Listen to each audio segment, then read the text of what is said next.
Appreciate you guys coming. Welcome again to another Monday press conference. It's good to be 2-1. It's obviously a lot easier to come in here after a victory, but I really appreciate you guys coming and supporting our program. Excited to be playing another home game, third one in a row, Big Ten opener. Very good football team coming in. It's Big Ten football here in New Jersey, and a lot of college football fans here in the state of New Jersey. Hopefully, whether you're a fan of Rutgers or not, you'll come and get a chance to watch an outstanding football game here at High Point Solution Stadium this Saturday. Would like to just start by going back to last Saturday and congratulating three players that were our players of the game. Dorian Miller on offense, as offensive lineman, did an outstanding job, played a consistent game, physical game, helped us run the ball the way we did throughout that game. Defensively, Darius Hamilton continues to get better and better as we go along. Darius was a force to be reckoned with on the inside defensive line last Saturday and made a lot of big plays. And then the obvious one, Janarian Grant, is a special teams player of the week with the big punt return for a touchdown that he had and a couple other significant returns. And even some of the smaller things that he did when the ball hit the ground to be able to field it and get down saves us a lot of hidden yardage. Made a lot of really good decisions. Had the one fumble, I get it, but he was a big part of us, getting back in that game and changing the momentum of the game. And then just special mention to David Bonagora, is doing an outstanding job kicking field goals for us. And if we don't make those field goals that he made throughout the course of that game, we probably don't have a chance to win that game. So very happy for him and the progress that he continues to make. Just talking about our football team, I mentioned this before, but I really like our attitude right now. I like our desire to continue to fight regardless of what we're faced against and the challenges that we've put ourselves in. But the fight and won't quit mentality and approach to the game of football right now with this team is exceptional, and really happy with the way that those guys have kind of bonded together and have done that. You don't win those last two games like we've done after we've put ourselves in holes if you don't have really strong charactered kids and a strong belief in what you're doing and in each other. And really happy for our guys and to say that we have that right now. Just talking about our opponent coming in here next Saturday. We got a very good team in Iowa coming in. I know they lost last week. It doesn't matter. It's still an outstanding football team. They're as well coached as any team in America. You look at that football team, and they really are what we want to be. They're always good at the offensive line. They're good on the D-line. They consistently have a fairly productive quarterback. And you look at last year, you look at this year, you look at every year that they've been successful. Those three things are consistent, and that's what we want. That's what most teams want. And if you have that, you have a chance to go out and beat anybody. And we're going to need to play a really good football game. We're going to have to play mistake-free. We're going to have to be ready for an 18-round fight up front on both sides of the ball. Our D-line against our O-line, our O-line against their D-line. And it's going to be a game that's won or lost at the line of scrimmage for either team. We need to take care of the ball. We need to win the battle of field position to be able to go out and compete in a game like this and have a chance to win. And you look at last Saturday, why did we win last Saturday? We were able to do those two things. We didn't, other than the punt return, we took care of the ball offensively, and we won the battle of field position with good special teams coverage and some things that we did there. So another special day for Coach Jay Neiman, really for his wife. He's got a husband coaching here at Rutgers and two sons that play at Iowa, kind of a unique situation. So we'll see where her loyalties lie here come Saturday. So really unique situation for that family. Two great kids, great family, and really excited for them to have an opportunity like this. It doesn't come around much in college football, to have a dad coaching on one team and two boys playing on another. So be a unique situation. I know where Jay's mind is. He's locked in and focused on helping us be the best we can be and go out and win a football game. But it's a special day for his family. With that, I'll go ahead and open it up for any questions. Chris, did you grow up in Iowa Hawk? Yeah, I grew up in southeast Iowa, about an hour south of Iowa City. And when I was growing up as a kid, I cheered for Iowa. I actually told someone the story before. A birthday gift that I got, actually was a Christmas gift that I got at one point, was an autographed Chuck Long football. Chuck was playing at Iowa, and I believe it was 1985, and I actually went on to work for Chuck at San Diego State also. So that was one of my best birthday gifts, and it was birthday / Christmas because my birthday is December 24th, but autographed Chuck Long ball. Did North Dakota State give you a blueprint of what to do to beat Iowa? Yeah, I mean, North Dakota State, you look at what I just talked about with Iowa and what we need to do. What do? They control the line of scrimmage up front on the offense. They did it up front on defense. They got good player, the quarterback. And those are the things that you need to do, and they played good special teams. You don't beat yourself, and those are the things you got to do to be able to beat a team like this. When you see a result, an upset like that, do you see it like? Would you rather have them win that game and not be maybe smarting from that loss? Do you expect Iowa to be a hungry team coming to Rutgers? Iowa's going to be hungry whether they won or lost. I mean, that's just the way Kirk coaches. That's the way that football team is, and it doesn't matter what happened last Saturday. They'll move on to the next one. They'll be prepared for the next one. And it doesn't matter to me whether they won or lost. I mean, it's going to be an exceptionally well-coached football team that will, just like we are approaching a Big Ten opener, that's their goal to win the Big Ten. And they'll come into this regardless. They'll come into this prepared and ready to go and hungry to win a game regardless of what happened last Saturday. People talk about an upset. North Dakota State's an outstanding football team. You look at the history of that team, they've beaten a lot of people. And whether you want to consider an upset or not, I mean, that's a darn good football team that beat Iowa last week. And by no means does that diminish what Iowa's football team is or what they're capable of moving forward. Coach, you guys have been able to survive with the slow start so far, but moving on now, you get to Big Ten games, and you probably can't afford to get off to those slow starts. After evaluating the tape, how do you go about improving the start of the games? We just continue to do what we do. We have a process. I mentioned this last week when it was brought up about slow start. We have a process of preparation that I believe in. Coaching staff believes in it. The players believe in it.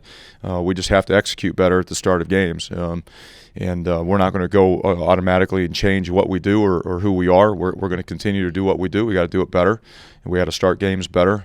There's no magic formula for that. Not going to go out and do any extra stretches or jumping jacks or whatever to get ready for a game. We have a process that I think is one that will lead us to being successful. We just have to execute better when games start. Coach, Ronnie James now at linebacker. What have you seen out of him to make that move? Not a lot. He hasn't practiced much. But who we have is who we have, and we have some depth issues at certain positions, and we got to fill those too deep as we prepare for a game. And Ronnie gives us the best chance, in our opinion, to move to that position and be able to go out and hopefully play winning football on Saturday. But he's just getting back from missing a lot of time. And in the last couple of weeks, he's run around pretty well at practice. We think he's a physical player from what we saw in spring practice, and right now with our concerns at depth, he gives us the best chance there. I guess following up on that, how have you seen Tyreek progress from being sort of limited in camp to where he is now on special teams and as a linebacker? I really like the way he plays.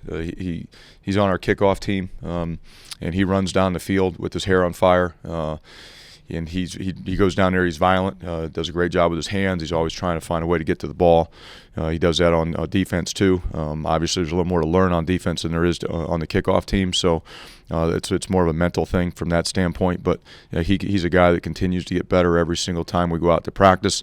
And between him and Ronnie James, we'll find out who's the most prepared and gives us a chance to go out and be the backup Sam linebacker for us come Saturday.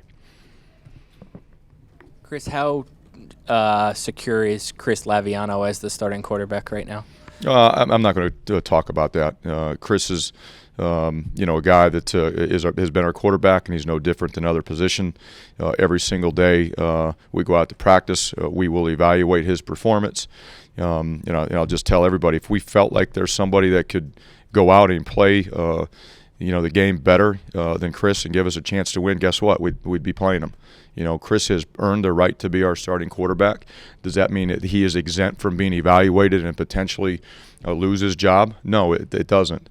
But through the course of spring, summer, training camp, and what he does, on Tuesday, Wednesdays, Thursdays of practice, he's earned that right. Now, does he still have to go out and perform? Absolutely he does.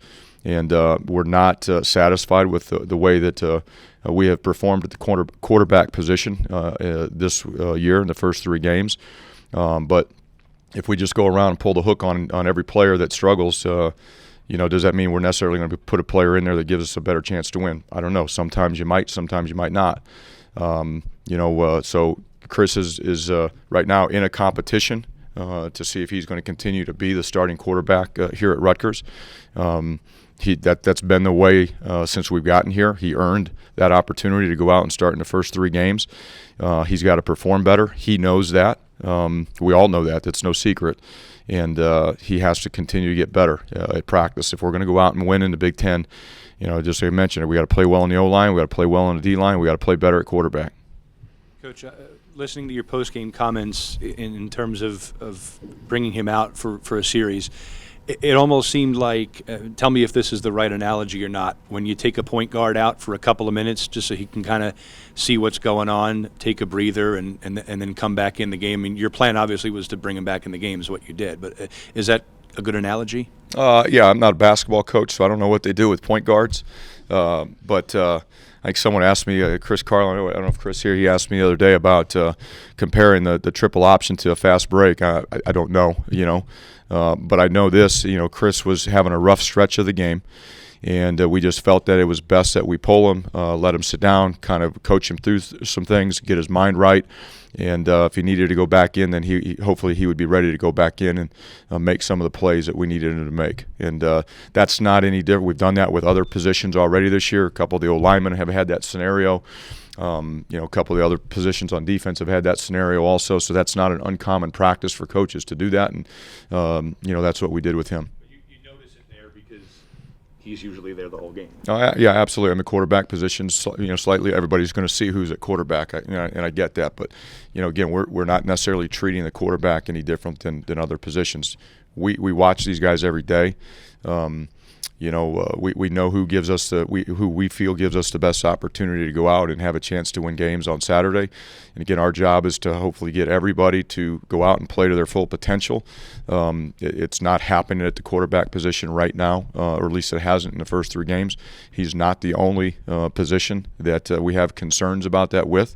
And we got to continue to work through that. And if there ever came a time where we felt like we needed to do something different, then we would. But right now, again, like I mentioned, Chris is out competing for his job every day he goes to practice. Chris, some of the incompletions, were there more mechanical issues, or was it timing issues on some of those more simpler passes that they were struggling to complete? There are a lot of issues. There's protection issues. There's routes not being run right. There's throws that are not being thrown the right way. There are mechanics involved when the protection's there, the routes run right, and mechanically, if we don't throw the ball right, the result can be poor. But it's all of the above. In the pass game, our pass game is not where we want it to be. We're going to run the ball, but we need to be more productive in the pass game. And again, it's not just a quarterback issue. There's a lot of issues. If we don't protect it right and give them the time, if we don't run the route precisely the right way based on what the play calls for, if the mechanics of the quarterback aren't right, a lot of things can break down. Coach, the defensive line, I know you mentioned before in training camp that it was obviously the strength going in. How would you assess it 3 games in so far? I think they've done a pretty good job so far. You look at the first game against Washington, I thought the strength of our defense was our D-line. We stopped the run. We were stout against a pretty good offense in Washington.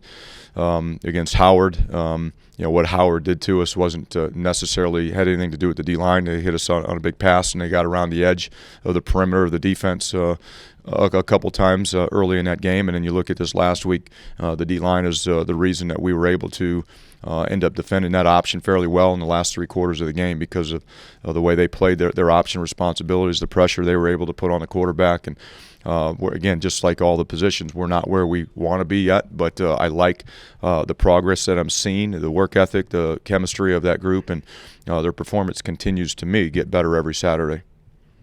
Coming out of non-conference play, maybe not just from a record standpoint, but an overall improvement standpoint, are you where you thought you'd be? Are you ready to compete, against the best in the Big Ten? I don't know if we're ready yet. We've gotten better at some areas. We're not as good as we need to be in some areas. Am I excited to go out and find out where we're at every Saturday? Absolutely, because I think to talk about our process of preparation, I really like what we do. I think the guys believe in what we do. We practice extremely hard on Tuesdays and Wednesdays. Tuesday's a physical practice. Wednesday is still a fairly physical practice. Thursday we get a lot of reps on the scout team. Friday is what we call Feel Good Fridays, getting our minds and bodies right, and then putting the final touches on the game plan. And it's a process that I like, and we keep getting better. And Saturday's a day to go out and try to prove that we are getting better. And this Saturday we got a great test. We're going to find out. Yep. Thank you, guys.